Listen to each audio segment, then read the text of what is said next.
Shalom Yisrael in Christ. This is part 3.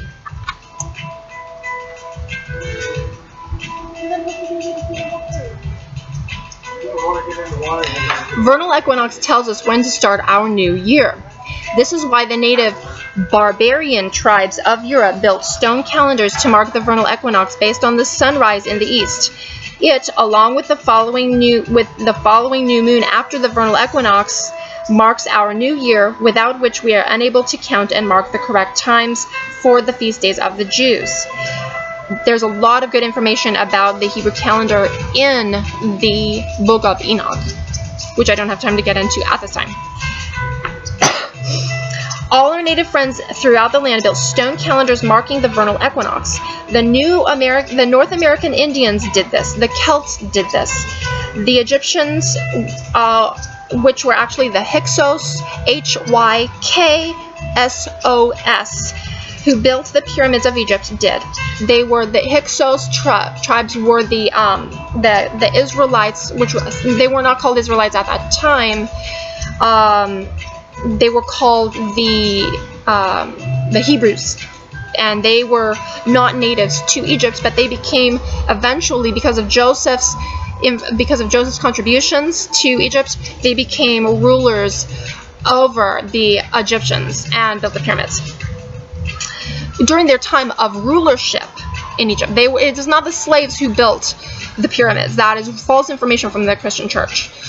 It was the ruling Israelites who were not the Egyptians, who were a ruling class over the Egyptians because they were so much better than the Egyptians with all the information that they had. Okay, and because they remembered what Joseph did for the Egyptians, they allowed the Hebrews to rule. At that time, they were removed from the land. We know that's from the book of Exodus. After the slavery. Okay, so we are going to continue reading. It is found in the Bible and in the book of Enoch, which the Christian church in our native land hid from us. But the New Testament book of Jude recognizes Enoch as a sacred book of Israel. Hosea chapter 2, verse 11, I'm going to read.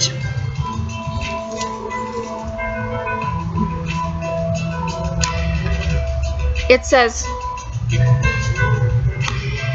I will also cause all her mirth to cease, her feast days, her new moons, and her Sabbaths, and all her solemn feasts.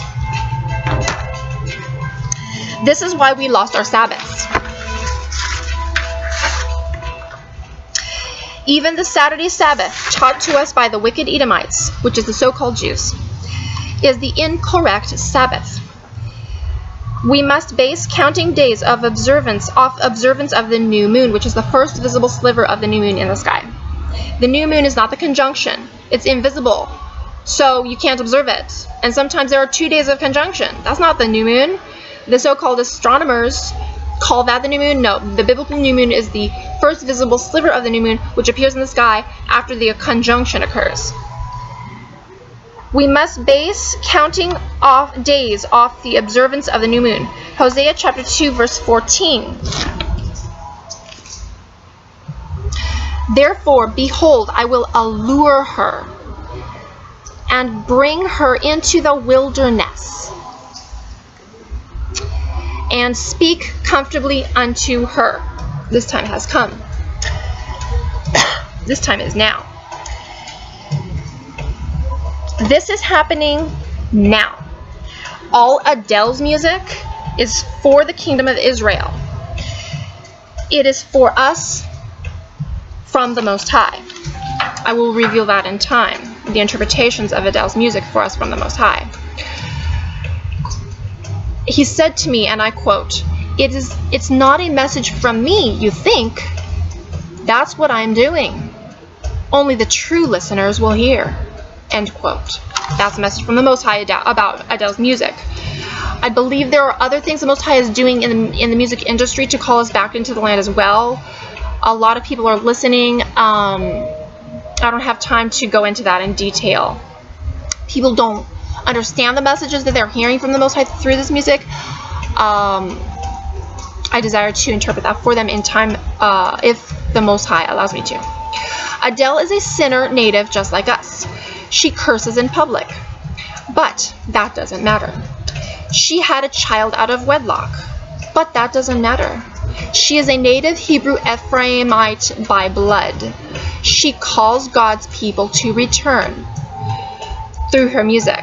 She doesn't recognize this consciously, but the Most High is using her anyway.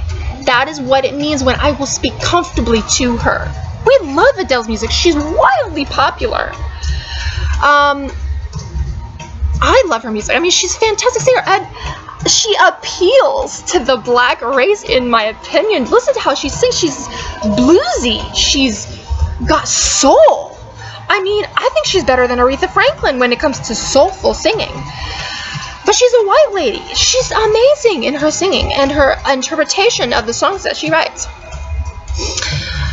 And the Most High, I said, that's why she's so popular to the Most High. And then he said back to me these words, I am so popular with people. End quote. So that is what he's doing. It's him that is so popular. Adele's music is from the Most High, speaking comfortably to his people Israel. Comfortably. What's more comfortable than a good piece of music? We love it. You gotta understand what he's saying. So, Ahaya willing, the Most High willing, I'm going to provide interpretations of these songs in time. Shalom Yasharal. More to come later.